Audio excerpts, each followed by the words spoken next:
Thank the gentleman. Gentleman yields back. Gentleman from Massachusetts, Mr. Lynch, the ranking member of the Digital Assets, Financial Technology, and Artificial Intelligence Subcommittee, is recognized for 5 minutes. Thank you, Mr. Chairman. Ms. House, currently just a couple of stable coins have about 90% of the market. Is that correct? Yes, sir. Yeah. Yes, Congressman. So this market is susceptible to concentration. It does, yes, Yeah. Congressman. So we're looking at Meta. Meta's got 3.9 billion subscribers across all its platforms, Instagram and WhatsApp, as well as Facebook. And Apple probably has 1 billion paid monthly subscribers. What would be the impact if both those firms came in and just established stable coins? What would happen to the competitiveness of the market here in stable coins? It's an interesting exercise. I think first off, it depends on if there's a regulatory framework that would help to enable competition and enable protection for some smaller players to come in. But without protections against it, I think that the potential for them to come in and leverage very, very large market shares with their devices and applications and others, it's possible that they could take over. Of course, without protections, there's still very major players, especially foreign operating ones that have currently been operating without much transparency or consumer protection also that they'll be coming up against. And if they are able to operate in a fashion, well, stablecoins operate a lot like deposits, so that would break down the separation between banking and commerce, would it not? Yes, absolutely. That's also a major risk. If you start to conflate those and you don't have the kinds of protections that we do in the banking system for good reason to divorce and separate banking and commerce, then that would present those major challenges as well. Mr. Jen, is that I don't want to pronounce your name wrong. Sorry, it's Gwynn. Gwynn, I'm sorry. First of all, thank you for your testimony to all the panelists.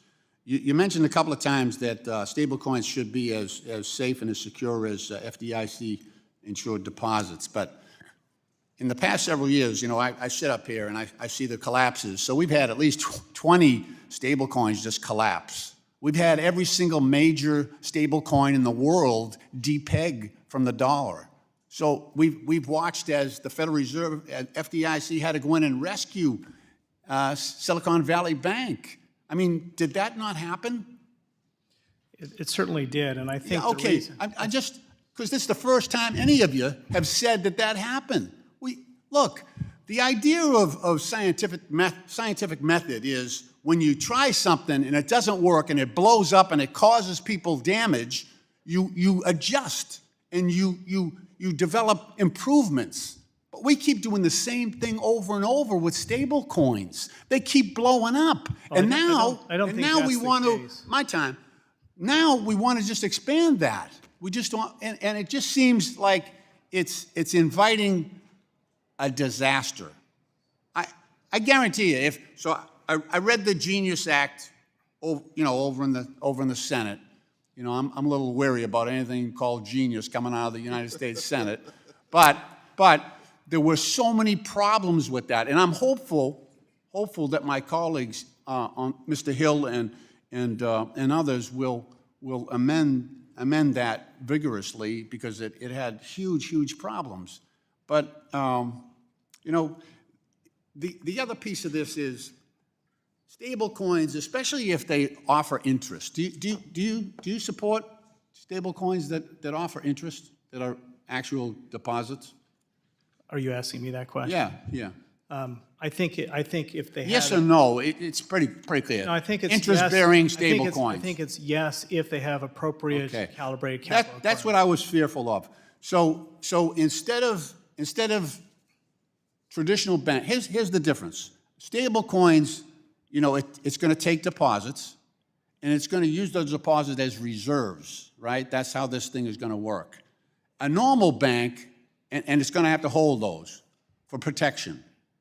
A normal bank, traditional bank, would take those deposits and lend them out to small businesses, mortgages, and that type of activity. I'm afraid it's going to siphon off a lot of the credit market, and we'll be using those deposits to back the stable coins to prevent disaster instead of putting that money to work. Ms. House, is that a legitimate concern? I think the concerns are founded and why bipartisan legislation on a good regulatory framework is critical. Thank you. I yield back. Thank you. Gentleman yields back. The gentleman from